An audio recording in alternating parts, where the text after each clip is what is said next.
May 4-ന് കുറച്ച് ദിവസങ്ങൾ മാത്രമേ ഉള്ളൂ ഇനി അല്ലേ? മെയ് 4-ന് റിസൾട്ട് വരുമ്പോൾ ആരാകും കേരളം ഭരിക്കുക എന്നുള്ള ചോദ്യങ്ങൾ അവിടെ നിൽക്കുന്നുണ്ട്. പക്ഷേ അതിൽ തന്നെ ഇപ്പോൾ അവകാശവാദങ്ങളൊക്കെ മങ്ങിയ ഒരു പാർട്ടി ഉണ്ടല്ലോ, BJP. BJPക്ക് എത്ര സീറ്റ് കിട്ടും എന്നുള്ള തരത്തിൽ ചർച്ചകൾ ഉണ്ട്. 10 സീറ്റുകൾ കിട്ടുമെന്നാണ് ഇതിനു മുൻപ് വളരെ കോൺഫിഡന്റ് ആയിട്ട് അവർ പറഞ്ഞു വെച്ചിട്ടുള്ളത്. പക്ഷെ ഇപ്പോ ചർച്ചകളില് ഒരു കോൺഫിഡൻസ് കാണിക്കുന്നില്ല, അല്ലെങ്കിൽ അവരുടെ പാർട്ടികളിൽ നിന്ന് തന്നെ ഒരു തോൽവി ഉണ്ടാകാം എന്നുള്ള രീതിയിലുള്ള ചർച്ചകളാണ് പുറത്തു വരുന്നത്.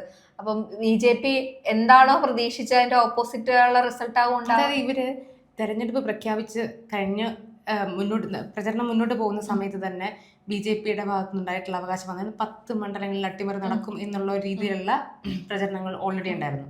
അതായത് ക്രിസ്തീയ സ്ഥാനാർത്ഥികളെ, ക്രിസ്തീയ വിഭാഗത്തിൽ നിന്നുള്ള സ്ഥാനാർത്ഥികളെ മത്സരിപ്പിച്ച മണ്ഡലങ്ങൾ ഉൾപ്പെടെ അട്ടിമറി നടക്കുമെന്നുള്ളത് വിജയ സാധ്യതയല്ല, പക്ഷെ അതൊരു മറ്റു മുന്നണിക്കുള്ള ഒരു കടുത്ത വെല്ലുവിളി ഉയർത്താനും അട്ടിമറി നടക്കും എന്ന് പറഞ്ഞിട്ടുള്ള ഒരു സംഗതി ഉണ്ടായിരുന്നു. അതിൽ തന്നെ ഇവർ 5 സീറ്റുകളാണ് താമര വിരിയും എന്നുള്ള രീതിയിൽ ഒരു ഇത് വച്ചിരുന്നത്.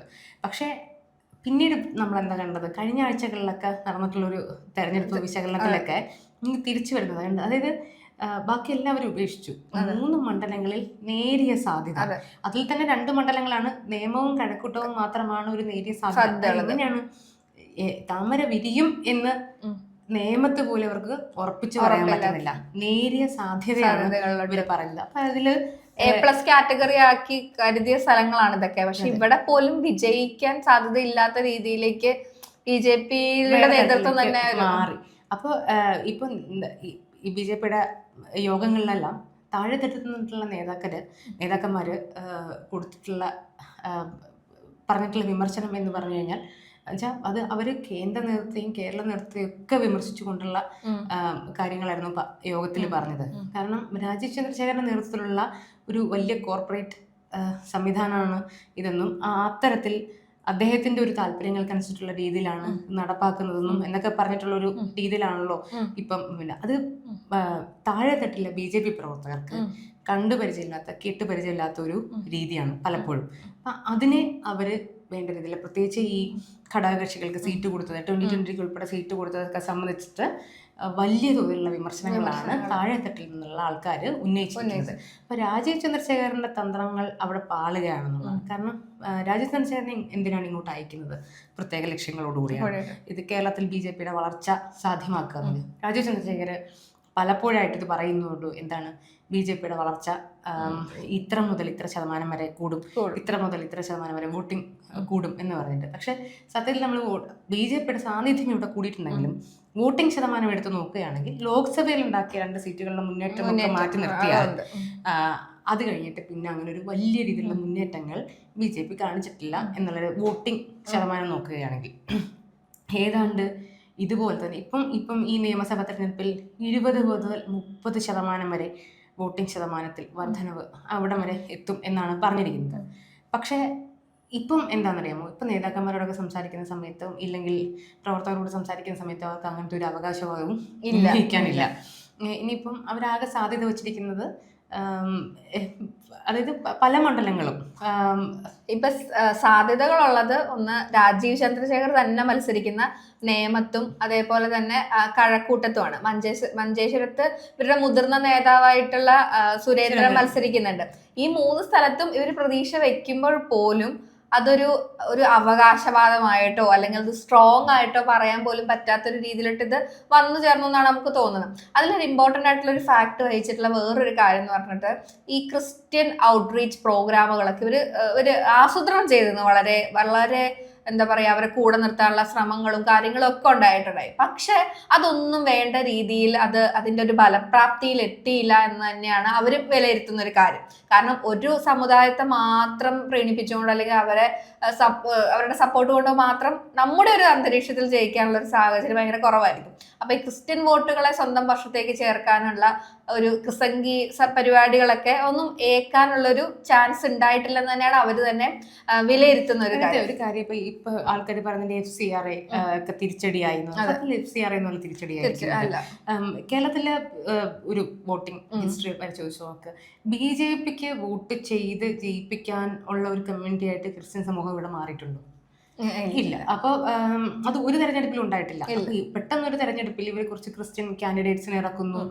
ഇപ്പൊ അനൂപ് ആന്റണിയെ പോലെ രാജീവ് ചന്ദ്രശേഖറുമായിട്ടും നരേന്ദ്രമോദിയൊക്കെ ആയിട്ട് ബന്ധപ്പെട്ട് അമിത്ഷായൊക്കെ വളരെ നിൽക്കുന്ന, അതായത് എനിക്ക് രാഷ്ട്രീയമാണ് വലുത്, എനിക്ക് ഇവിടെ വികസനം കൊണ്ടുവരാനാണ്, അല്ലാതെ എനിക്ക് വ്യക്തിപരമായി എനിക്ക് ഇതിന്റെ ഒന്നും ആവശ്യമില്ല എന്ന് പറഞ്ഞുകൊണ്ടാണല്ലോ ഈ നേതാക്കന്മാരൊക്കെ വരുന്നത്. ഇപ്പൊ രാജീവ് ചന്ദ്രശേഖർ ആണെങ്കിലും അനൂപ് ആന്റണിയൊക്കെ ആണെങ്കിലും വരുന്നത് എങ്ങനെയാണ്, ഞങ്ങൾക്ക് ഒരു പൈസയും വേണ്ട, അതായത് പൈസ ഉണ്ടാക്കാനാണ് നിങ്ങൾ വിചാരിക്കുന്നത്, ഞങ്ങൾക്ക് വേണ്ട, ഞങ്ങൾ ഓൾറെഡി റിച്ച് ആണ്, ഞങ്ങൾക്ക് ഓൾറെഡി ഉള്ളതാണ്, അപ്പൊ നിങ്ങൾക്ക് വികസനം തരാൻ വേണ്ടി മാത്രം, നിങ്ങൾക്ക് ഒരു പുതിയ മോഡൽ തരാൻ വേണ്ടി മാത്രമാണ് ഞങ്ങളുടെ ഉദ്ദേശം എന്ന് വന്നിട്ട് ഇപ്പോൾ അനുപന്നൊക്കെ നമ്മൾ സംസാരിക്കുമ്പോൾ പോലും അദ്ദേഹം പറഞ്ഞത് ന്യൂനപക്ഷ സമുദായങ്ങൾക്ക് ഞങ്ങൾ വലിയ തോതിൽ പ്രാമുഖ്യം കൊടുത്തിട്ടുണ്ടല്ലോ, പല സ്ഥലത്തും ക്രിസ്ത്യൻ, ഞാൻ ഉൾപ്പെടെയുള്ള ക്രിസ്ത്യൻ കാൻഡിഡേറ്റ്സ് ഇവിടെ വരുന്നത് എന്തുകൊണ്ടാണ്, ഈ BJP ഇങ്ങനെയുള്ള, പക്ഷെ ആ രീതിയിലുള്ളൊരു വർക്കുണ്ടല്ലോ അത് കാര്യമായി ഏറ്റിട്ടില്ല. ഒന്ന്, ക്രിസ്ത്യൻ സമൂഹത്തിന് ഒരു പക്ഷെ ഇവരൊക്കെ പറയുന്നത് പോലെ മാത്രമൊന്നും അല്ലല്ലോ, ഇപ്പൊ അത് പറഞ്ഞനുസരിക്കാനാണെങ്കിൽ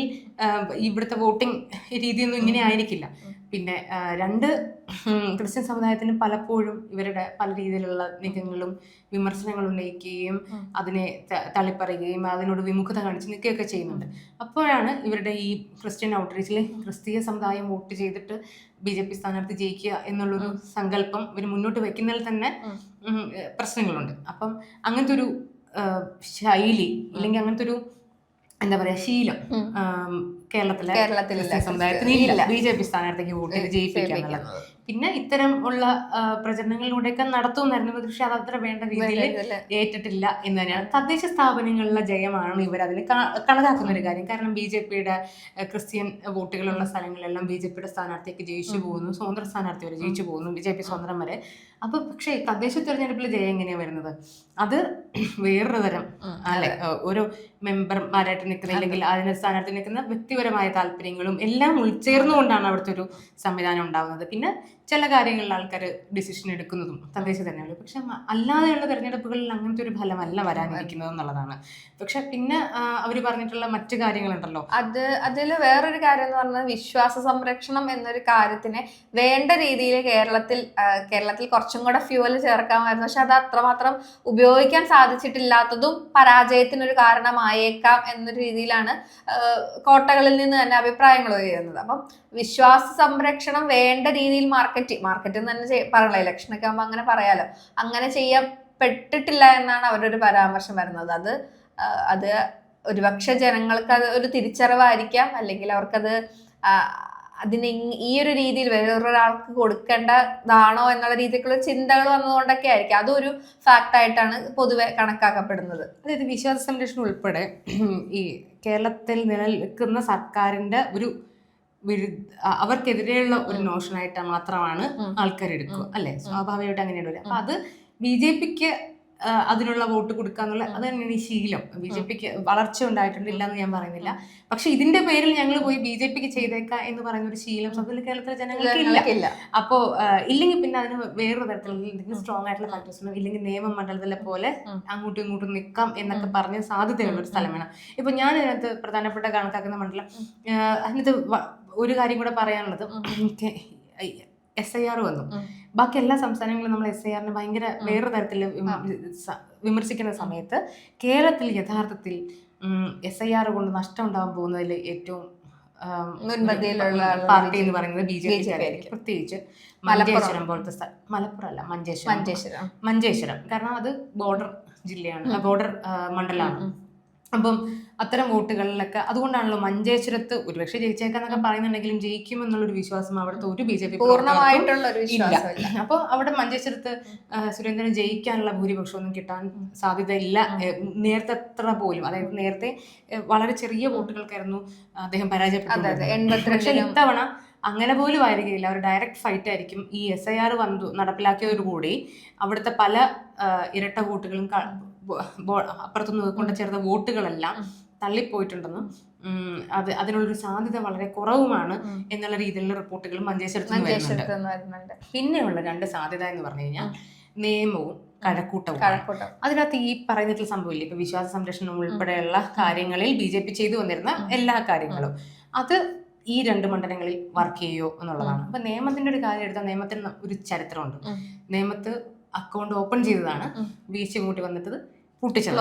അപ്പൊ അവിടെ ഇനി വീണ്ടും തുറക്കുമോ ഇല്ലെന്നല്ല, തുറക്കാൻ സാധ്യത ഉള്ള മണ്ഡലമാണ് നിയമം. അതെന്തുകൊണ്ടാന്ന് വെച്ച് കഴിഞ്ഞാൽ, പക്ഷേ അവിടെ വി ശിവൻകുട്ടിക്ക്, അതായത് ശിവൻകുട്ടിക്ക് വോട്ട് ചെയ്തിരുന്ന ആളുകളുണ്ടല്ലോ 2021 തെരഞ്ഞെടുപ്പിൽ ജയിക്കാൻ വേണ്ടി വി ശിവൻകുട്ടിക്ക് കിട്ടിയ വോട്ടുകൾ, അതിലൊരു ബഹുഭൂരിപക്ഷവും ഒരുപക്ഷെ ശിവൻകുട്ടിക്ക് കിട്ടിയെന്ന് വരില്ല ഇത്തവണ. പ്രത്യേകിച്ച് നാടാർ വിഭാഗത്തിലെ വോട്ടുകൾ, ന്യൂനപക്ഷ വോട്ടുകൾ തുടങ്ങി നായർ വോട്ടിൽ സ്പ്ലിറ്റും ഉണ്ടാവും. ഇത്രയും വന്നു കഴിഞ്ഞാൽ ഇതാർക്ക് പോകുന്നുള്ളതാണ്. അപ്പം തിരുവനന്തപുരത്തിൻ്റെ പൊതുവെ മറ്റു മണ്ഡലങ്ങളിലൂടെയുള്ള നമ്മളൊരു സർവേ ഒക്കെ എടുക്കുന്ന സമയത്തും ആളുകളോട് സംസാരിക്കുന്ന സമയത്തും നാടാർ വിഭാഗത്തിൽ ഉൾപ്പെടെ വോട്ടുകൾ എൻ ബ്ലോക്ക് പോലെ UDF-ലേക്ക് പോവാൻ UDF-ലേക്ക് പോയിട്ടുണ്ടെന്നുള്ളതാണ് കിട്ടുന്ന ഒരു റിപ്പോർട്ട് എന്ന് പറഞ്ഞാൽ. അങ്ങനെ സംഭവിച്ചാൽ തിരുവനന്തപുരം മണ്ഡലം ഈ പറയുന്ന കണക്കുകൂട്ടലുകളൊന്നും ആയിരിക്കില്ല. ആകെ ഒരുപക്ഷെ ഒരുവിധപ്പെട്ട തിരുവനന്തപുരം മണ്ഡലങ്ങളെല്ലാം UDF പിടിക്കുകയും നിയമവും കഴക്കൂട്ടവും മാത്രം ഒരു 50-50 ചാൻസിൽ നിൽക്കുകയും ചെയ്യും. അപ്പോഴും വി ശിവൻകുട്ടി മൂന്നാമത് പോവും എന്നുള്ളതാണ് എൻ്റെ ഒരു കണക്കൂട്ടൽ നിയമത്ത്. കാരണം എന്ന് വെച്ച് കഴിഞ്ഞാൽ ജയിക്കുകയാണെങ്കിൽ രാജീവ് ചന്ദ്രശേഖരും ഈ വോട്ടുകൾ ആരിലേക്ക് പോയിട്ടുണ്ട് എന്നുള്ളത് മാത്രം. നാടർ വോട്ടുകളും ഉൾപ്പെടെയുള്ള വോട്ടുകൾ ശബരിനാഥനാണോ കൂടുതൽ കിട്ടിയിട്ടുള്ളത്, രാജീവ് ചന്ദ്രശേഖരനാണെന്നുള്ളത്. രാജീവ് ചന്ദ്രശേഖർ ഒരുപക്ഷെ ജയിച്ചേക്കാം, ശബരിനാഥനും ജയിക്കാനുള്ള ഒരു ചെറിയ എഡ്ജ് അവിടെ നിയമത്ത് ബാക്കിയുള്ളതാണ്. കാരണം നിയമത്ത് ഒന്നിലെ വി ശിവൻകുട്ടിയും ശബരിനാഥനും നമ്മൾ ചിത്രത്തിൽ പോലും കണ്ടിരുന്നില്ല. വി ശിവൻകുട്ടിയും രാജീവ് ചന്ദ്രശേഖരനും തമ്മിലുള്ള ഫൈറ്റ് എന്നുള്ള രീതിയിലാണ്. പക്ഷെ സത്യത്തിൽ ഇപ്പോൾ കാര്യങ്ങൾ അനലൈസ് ചെയ്യുമ്പോൾ, തിരുവനന്തപുരം ജില്ലയിലെ കാര്യങ്ങൾ അനലൈസ് ചെയ്യുമ്പോൾ നിയമത്ത് ശബരിനാഥന് ഒരു നേരിയ എഡ്ജുണ്ട്. അതേപോലെ തന്നെ അപ്പുറത്തേക്കും ഇപ്പുറത്തേക്കും വളരെ ചുരുങ്ങിയ ഭൂരിപക്ഷത്തിനൊക്കെ രാജീവ് ചന്ദ്രശേഖരോ ശബരിനാഥോ ഒന്ന് തീരുമാനിക്കപ്പെട്ടേക്കാവുന്ന ഒരു അവസ്ഥ ഉണ്ട് എന്നാണ് ഞാൻ മനസ്സിലാക്കുന്നത്. ഇതേ പ്രശ്നം കഴക്കൂട്ടത്തുണ്ട്. പക്ഷെ അതിന്റെ കൂട്ടത്തിൽ പറയുമ്പോൾ രാജീവ് ചന്ദ്രശേഖരനെ അവിടുത്തെ RSS BJP ആളുകൾക്ക് താല്പര്യമില്ലായിട്ടുണ്ട്.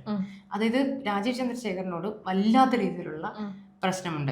അതിനകത്ത് ജാതീയത വലിയ പ്രശ്നം. അദ്ദേഹം വന്നതിന് ശേഷം അതിനുശേഷവും പറയുന്നുണ്ട് OBC വിഭാഗങ്ങൾക്ക് ഭയങ്കരമായിട്ടുള്ള ചാൻസ് കുറവുണ്ട്, അല്ലെങ്കിൽ ഈ ഗ്രൂപ്പിനകത്ത് തന്നെ ഒരു വിവേചനം നേരിടുന്ന പോലെ ഇപ്പോഴാളുകൾ എല്ലാ ഗ്രൂപ്പുകളെയും ഒതുക്കി എന്നുള്ള അവകാശമാണ് നമ്മുടെ രാജീവ് ചന്ദ്രശേഖരൻ പാർട്ടിക്കാരോട് തന്നെ പറയുന്നത്. പക്ഷെ ഗ്രൂപ്പുകളൊന്നും ഒതുങ്ങുന്നില്ലല്ലോ. ഈ മനുഷ്യരൊക്കെ ഇവിടെ തന്നെ ഉണ്ടല്ലോ. എന്താ സംഭവിച്ചു കഴിഞ്ഞാൽ പ്രത്യക്ഷത്തിലും ഒളിഞ്ഞും തെളിഞ്ഞും ഒക്കെയുള്ള വിയോജിപ്പ് രാജീവ് ചന്ദ്രശേഖരന്റെ നേതൃത്വത്തോടും രാജീവ് ചന്ദ്രശേഖരന്റെ രീതികളോടും ഉണ്ട്. അപ്പൊ ആ വിയോജിപ്പുകൾ തിരുവനന്തപുരം നേമത്തെ മണ്ഡലത്തിൽ ഉൾപ്പെടെ ഭയങ്കര മോശമായിട്ടുള്ള രീതിയിൽ ബാധിക്കാൻ സാധ്യതയുണ്ടെന്നുള്ള രീതിയിൽ എല്ലാ റിപ്പോർട്ടുകളും വരുന്നു. അപ്പൊ അതിനുശേഷം ഈ BJP രാജീവ് ചന്ദ്രശേഖരന്റെയും ബാക്കി BJP നേതാക്കളുടെയൊക്കെ നേതൃത്വത്തിൽ ഇത് തമ്മിൽ ഒരു തീരുമാനവും ധാരണയൊക്കെ ഉണ്ടായി എന്നുള്ള റിപ്പോർട്ടുകളും വന്നിട്ടുണ്ട്. എങ്കിലും BJP-ക്കാര് അറിഞ്ഞ് രാജീവ് ചന്ദ്രശേഖരൻ പണിതിട്ടുണ്ടെങ്കിൽ അത് ശബരിനാഥിന് ഗുണകരമായിട്ട്. അതേസമയം ഇയാൾക്ക് കിട്ടേണ്ട വോട്ടുകൾ BJP-യുടെ RSS-ന് കിട്ടുകയാണെങ്കിൽ ഒരുപക്ഷെ അങ്ങോട്ടും പോവാം. ഇതാണ് അവിടെ നിൽക്കുന്ന ഒരു സാഹചര്യം എന്ന് പറഞ്ഞു കഴിഞ്ഞാൽ. ഇതേ പ്രശ്നം എവിടെയുണ്ട്? കഴക്കൂട്ടത്തുണ്ട്. വി മുരളീധരനോട് സത്യത്തിൽ പാർട്ടിയിലുള്ളവർക്ക് തന്നെ കഠിനമായിട്ടുള്ള ഇതിൽ വിയോജിപ്പ് അവിടുത്തെ പ്രവർത്തകർക്കുണ്ട്. വി മുരളീധരൻ എത്രയോ കാലമായിട്ട് ഈ മണ്ഡലത്തിൽ വർക്ക് ചെയ്യുന്നുണ്ട്. അത് വിജയിക്കാൻ വേണ്ടി തന്നെ. വിജയിക്കാനുള്ള സാധ്യത എങ്ങനെയാണ് കണക്കാക്കുന്നത് അറിയുമോ? കടകംപള്ളി സുരേന്ദ്രന് വ്യക്തിപരമായ വലിയ ഇടിവ് സംഭവിച്ചിട്ടുണ്ട്. പ്രത്യേകിച്ച് ശബരിമല വിവാദവുമായി ബന്ധപ്പെട്ട് വലിയ തോതിലുള്ള ഇടിവ് സംഭവിച്ചിട്ടുണ്ട്. അപ്പോൾ എന്നാൽ ആ സമയത്ത് ശരത്ചന്ദ്രനാണല്ലോ UDF-ന്റെ കാൻഡിഡേറ്റ്. ആ ഇടിവിൽ വന്നിട്ടുള്ള ഇല്ലെങ്കിൽ അതിനോടുള്ള എതിർ ആയിട്ടുള്ള ഒരു വോട്ടുകളുണ്ടല്ലോ, ആ വോട്ടുകൾ ശേഖരിക്കാൻ മാത്രമുള്ള രീതിയിലേക്ക് ശരത്ചന്ദ്രൻ ഒരു വളർന്നതുമില്ല. അപ്പൊ എന്താ സംഭവിച്ചു കഴിഞ്ഞാൽ അപ്പോൾ ആ സാധ്യത പോകാനുള്ള കൂടുതൽ നിൽക്കുന്നത് എങ്ങോട്ടാണ്? വി മുരളീധരനാണ്. ഇനി വി മുരളീധരൻ ജയിച്ചില്ലെങ്കിൽ BJP-ക്കാര് ഇനിയിപ്പം BJP-ക്കാര് കടകംപള്ളിക്ക് വോട്ട് ചെയ്യാൻ ചെയ്യുമോ ഇല്ലെന്ന് എനിക്കറിയില്ല. കാരണം ഈ ശബരിമല, പക്ഷെ BJP-ക്കാരും ഇതുമായി ബന്ധപ്പെട്ട് നിൽക്കുന്ന ആൾക്കാരും ഈ വി മുരളീധരന് വോട്ട് കൊടുക്കുന്നില്ല എന്ന് തീരുമാനിച്ചു വെച്ചു. അങ്ങനെയാണെങ്കിൽ അത് UDF-ന് ഗുണകരമല്ല. കടകംപള്ളി ചിലപ്പോൾ ഒരുപക്ഷെ ഒരു തവണ കൂടെ ഇത്രയും വിരോധങ്ങൾക്കുള്ളിലും ജയിച്ചു പോയേക്കാം. അല്ലെങ്കിൽ അത് അവിടെ വി മുരളീധരൻ ഒരു വലിയ എഡ്ജ് നിൽക്കുന്നുണ്ട്. പക്ഷെ ബാക്കി ഒരു മണ്ഡലത്തിലും താമര വിരിയാൻ പോകുന്നില്ല. അതിപ്പോ ഈ ലാസ്റ്റ് 2020 ഒരു സ്ഥലത്തും മൂന്നാമതേ എല്ലാം മൂന്നാമതേ പോവുള്ളൂ. പാലക്കാടൊക്കെയാണല്ലോ പിന്നെ നമ്മൾ സാധ്യത പറഞ്ഞിരുന്നത്. പാലക്കാടിന്റെ ഒരു പ്രശ്നം എന്ന് വെച്ച് കഴിഞ്ഞാൽ ഇപ്പൊ ലാസ്റ്റ് എല്ലാരും പറയുന്നുണ്ട് ഈ അവസാന വിവാദം വന്നു, കപ്പിനും ചുണ്ടിനും ഇടയിൽ ചിലപ്പോൾ അത് ഇല്ലാതാക്കി കളഞ്ഞു എന്നൊക്കെ പറഞ്ഞിട്ട്. പക്ഷെ സത്യത്തിൽ അങ്ങനെ അല്ലെങ്കിൽ ശോഭാ സുരേന്ദ്രൻ അവിടെ വിജയിക്കാൻ സാധ്യത കുറവായിരുന്നു. അത് ഒന്ന് അവിടുത്തെ ഇതേ പ്രശ്നമാണ്, BJPക്ക് ഉള്ളിലുള്ള ഉൾപ്പോര്. ഹർഷ ശ്രദ്ധിച്ചിട്ടുണ്ടാവും, സാധാരണഗതിയിൽ ഇപ്പോ പല തർക്കങ്ങളും പല പാർട്ടിക്കുള്ളിൽ നടക്കുമ്പോൾ പോലും എലക്ഷൻ കഴിഞ്ഞ് അന്ന് തന്നെ പുറത്തുനിന്ന് പോര് പുറത്തു വന്നിട്ടുള്ള ഒരു പാർട്ടി ഏതാ? BJP ആണ്. അന്ന് വൈകുന്നേരം മുതൽ തുടങ്ങിയ പോരാണ്. അന്ന് വൈകുന്നേരം മുതൽ ഇവരെല്ലാരും പറയാൻ തുടങ്ങിയിട്ടുണ്ട്, ഇതിങ്ങനെയാണ്, അതങ്ങനെയാണ്, ആ നേതാക്കളെ കുറിച്ച് പ്രശ്നം, ഈ നേതാക്കൾക്ക് പ്രശ്നം, അവർ തമ്മിൽ പ്രശ്നമുണ്ട്. അങ്ങനെ ഈ വടംവലി എന്നുള്ള സാധനവും അകത്തുനിന്നുള്ള ഈ പറച്ചിലും ഒക്കെ ഉണ്ടല്ലോ, അത് BJP അന്ന് മുതൽ തുടങ്ങി. അതിന്റെ എന്താണ് അത് സൂചിപ്പിക്കുന്നത്? ഇലക്ഷൻ വരെ അവർ ഒന്നിച്ച് നിന്നു എന്നുള്ളത് കാണിച്ചു, പക്ഷെ അവസാനം ഇത് പുറത്തു വന്നു. ഈ പറയുന്ന വിരോധമില്ലേ, ആ വിരോധം ഇലക്ഷനിൽ അവർ കാണിച്ചിട്ടുണ്ടാവില്ലേ, ഇല്ലെങ്കിൽ അതവിടെ പ്രതിഫലിക്കില്ലേ? അതാണ് ഞാൻ ചോദിക്കുന്നത്. അങ്ങനെ വരുമ്പോൾ ഈ പാലക്കാട് എനിക്ക് തോന്നുന്നു നമ്മൾ തന്നെ ഇത് നേരത്തെ പറഞ്ഞത്, ആദ്യത്തെ വിവാദം വന്നപ്പോഴേ നമ്മൾ പറയുന്നത് കോൺഗ്രസ്സുകാർ കൊടുത്ത പണിയായിരിക്കണം എന്നില്ല, ഇത് BJPക്കാര് തന്നെ അറിഞ്ഞു പണിതാണെന്ന് സംശയമുണ്ടെന്ന്. യഥാർത്ഥത്തിൽ അങ്ങനെയൊക്കെയാണല്ലോ അതിൻ്റെ അവിടുത്തെ ഒരു രീതി അങ്ങനെയാണ്. അപ്പോൾ അങ്ങനെ വരുമ്പോൾ കേരളത്തിലെ ഒരു സ്ഥലത്തും ജയിക്കാനുള്ള സാധ്യതയില്ല. BJPക്കാരുടെ കൂടെ ഈ നേതൃത്വത്തിന് പണിതിട്ടുണ്ടെങ്കിൽ കേരളത്തിൽ ഒരു സ്ഥലത്തും താമര വരികയില്ല. ഇനി അങ്ങനെ അല്ലെങ്കിൽ 2 മണ്ഡലങ്ങൾ സാധ്യതയുണ്ട്. ഒന്ന് നേമവും ഒന്ന് കഴക്കൂട്ടം. നേരെ അടിച്ചു കൊടുക്കാം. വലിയ സാധ്യതയൊന്നുമില്ല, നല്ല മത്സരത്തിലായിരിക്കും. ഒരു നേരെ അടിച്ച് നമുക്ക് ഈ 2 പേർക്കും കൊടുക്കാവുന്നതാണ്. BJP അപ്പൊ ഇത്തവണയും താമര വിരിയിക്കില്ല എന്നാണ് അവരുടെ ഭാഗത്തു നിന്നും മൊത്തത്തിലുള്ള കണക്കോട്ടിൽ നമുക്ക് തോന്നുന്നത്. പക്ഷെ അത് കഴിഞ്ഞ രാജീവ് ചന്ദ്രശേഖരന്റെ അവസ്ഥ എന്തായിരിക്കും എന്നുള്ളതാണ് നമുക്കൊന്ന് കാണേണ്ട ഒരു കാര്യം. ഈ തെരഞ്ഞെടുപ്പും കൂടെ ഇങ്ങനെയാണ്. കാരണം കേന്ദ്ര നേതൃത്വത്തെ പറഞ്ഞു വിശ്വസിപ്പിച്ചിരിക്കുകയാണ് ഇവിടെ ഇത്ര വളർച്ച ഉണ്ടാക്കുന്നത്. പക്ഷെ ഔട്ട്പുട്ട് കൊടുക്കാതെ അവർ ആ രീതിയിൽ സപ്പോർട്ട് ചെയ്യുമെന്നുള്ള കാര്യമാണ്. പിന്നെ അതിനുശേഷമുള്ള രാജീവ് ചന്ദ്രശേഖരന്റെ അവസ്ഥ എന്താവും എന്നുള്ളതാണ് BJPയുടെ അവസ്ഥയെക്കാളും നമുക്ക് ചർച്ച ചെയ്യേണ്ടത്, കാണേണ്ടത്. എന്താകും ഇനിയിപ്പോ കുറച്ച് ദിവസം കൂടെ ഉള്ളൂ, 4-ാം തീയതി അറിയാം എന്തായിരിക്കും കേരളത്തിന്റെ രാഷ്ട്രീയ ഭാവി എന്ന്.